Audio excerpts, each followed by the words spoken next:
திருவண்ணாமலை மாவட்டம் செங்கம் அருகே சுங்கச்சாவடிக்கு பணம் செலுத்தாததால் சுமார் 1 மணி நேரம் சிறைப்பிடிக்கப்பட்ட அரசு பேருந்தால் பரபரப்பு ஏற்பட்டது. முழு விவரங்களோடு இணைகிறார் நமது செய்தியாளர் குருதண்டபாணி.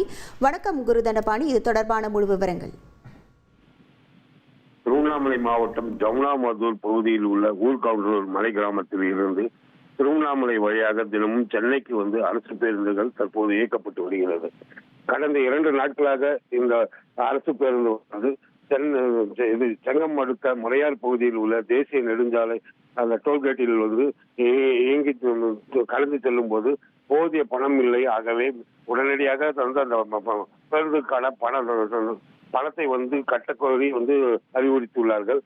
இதில் மாவட்ட அந்த பேருந்தின் தலைமை அலுவலகத்தில் அந்த பேருந்துக்கான சுங்கத்தொகையை அங்க செலுத்தாத காரணத்தினால் இன்று அந்த சுங்கச்சாவடியை கடந்து சென்ற பேருந்தை சுங்கச்சாவடி ஊழியர்கள் தடுத்து நிறுத்தி சுங்கச்சாவடியை கடந்து செல்ல அனுமதிக்கவில்லை. இதனால் அந்த பேருந்தில் பயணம் செய்த சென்னைக்கு செல்ல முயன்ற பயணிகள் மற்றும் குழந்தைகள் ஊனமுற்றவர்கள் அனைவரும் பெரிய அளவில் பாதிக்கப்பட்டார்கள்.